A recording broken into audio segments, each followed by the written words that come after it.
ஒரு சிறப்பான திட்டத்தை நேற்றைக்கு முன்தினம் அறிவித்திருக்கிறார்கள்.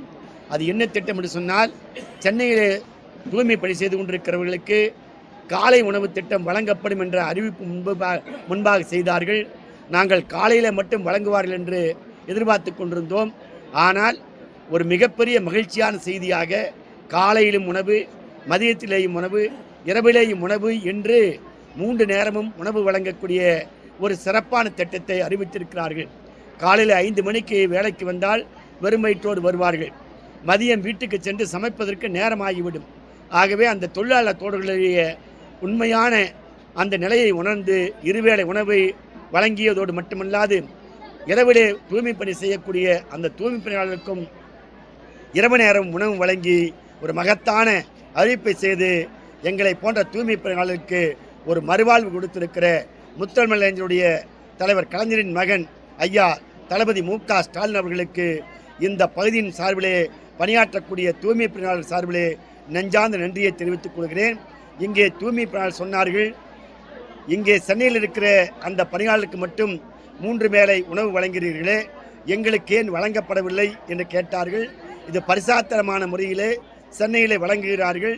மாண்புமிகு முதலமைச்சர் அவர்கள் இந்த திட்டத்தை வரக்கூடிய பிப்ரவரி மாதத்துக்குள்ளாக விரிவாக்கம் செய்து எல்லா தூய்மை பணியாளர்களுக்கும் 3 வேளை உணவு வழங்குகின்ற ஒரு உத்தரவை முதலமைச்சர் அவர்கள் அறிவிப்பார்கள் என்ற உறுதியை தெரிவித்துக் கொள்கிறேன். அவர்களுக்கு 30,000 வீடுகள் கட்டி கொடுக்கப்படும் என்ற அறிவிப்பு செய்திருக்கிறார்கள். அதே போல 6 பைசா வட்டி என்கிற வகையிலே வங்கிக் கடன் கொடுப்பதற்கு ஏற்பாடு செய்திருக்கிறார்கள். தொகுப்பு வீடுகளிலே குறிப்பிட்ட சதவீதம் அந்த வீடுகள் ஒதுக்கப்பட வேண்டும் என்ற அறிவிப்பு செய்திருக்கிறார்கள். தூய்மை பணியாளர் குழந்தைகள் நல்ல முறையில் படிக்க வேண்டும் என்ற உத்தரவும் தந்திருக்கிறார்கள்.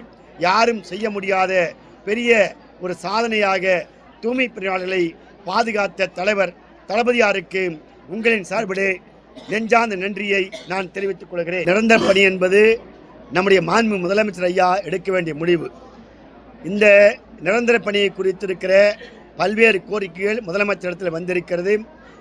அதை பரிசீலனை செய்து நல்ல முடிவு எடுப்பதாக அறிவிக்கப் போகிறார்கள் என்ற உறுதியை தெரிவித்து, இந்த அரசை தவிர வேற எந்த அரசும் தூய்மை பணியாளருக்கு செவிசாய்க்கவே இல்லை என்பதுதான் என்னுடைய திட்டமான பதில். நீங்கள் கேட்குற கேள்வி அருமையான கேள்வி. நான் சொல்லக்கூடிய பதில், தூய்மை பணியாளர்களுக்கென்று ஒரு மந்திரி சபையை கூட்டிய ஒரே ஒரு முதலமைச்சர் தளபதி ஐயா அவர்கள். அந்த மந்திரி சபையில் தான் முடிவெடுத்தார்கள். இந்த தூய்மை பணியாளர்களுக்கு என்னென்ன செய்ய வேண்டும் என்கிற திட்டத்தை அறிவித்திருக்கிறார்கள். நீங்கள் சொல்வதைப் போல பணி நிரந்தரத்தை குறித்திருக்கிற செய்தியையும் நிச்சயமாக கலந்தாய்வு செய்து அறிவிப்பார்கள் என்ற நம்பிக்கை உங்களுக்கு நான் தருகிறேன். ஐயா, நீங்கள் ஒரு ஊடகவியாளர், உங்களுக்கு தெரியாதல்ல. பணியில் சேரும்போது இவர்கள் ஒப்பந்த பணியாளர் தான் சேர்த்திருக்காங்க. ஒப்பந்த பணியாளர்களாக சேர்க்கப்பட்டு அவர்களுக்கு ஊதியங்கள் எவ்வளோ சதவீத பகரம் கொடுக்கப்பட்டிருக்குது. ஆகவே இதை மறுபரிசீலனை செய்ய சொல்லித்தான் பல்வேறு தரப்பிலிருந்து கோரிக்கை வந்திருக்குது.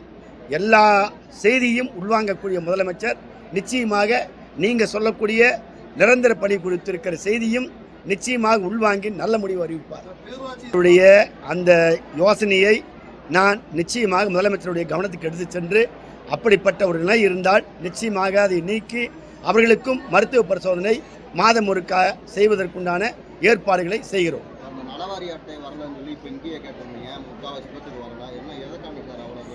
ஐயா, இப்போ தமிழ்நாடு முழுவதும் இருக்கக்கூடிய நலவாரி அட்டைகள் ஒரே பக்கத்தில் சென்னையில் மட்டும் அச்சடிக்கக்கூடிய ஒரு சூழ்நிலை உருவாகியிருக்குது. அதை நாங்கள் வேண்டுகோள் வைத்திருக்கிறோம்.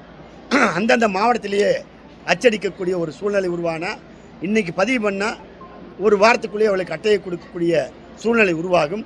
ஆகவே அந்தந்த மாவட்டங்களில் அச்சடிக்கக்கூடிய வாய்ப்பை உருவாக்க வேண்டும் என்று துறை சம்பந்தப்பட்ட அமைச்சர் அதே போல் அரசு செயலாளரிடத்தில் வேண்டுகோள் வைத்திருக்கிறோம். நிச்சயமாக நடைமுறைக்கு வரும். இந்த கொடுக்கப்படாத நலவாரி அட்டைகள் ஒரு 20 நாட்களுக்குள்ளாகவே வழங்குகின்ற முயற்சியை நிச்சயமாக செய்வோம்.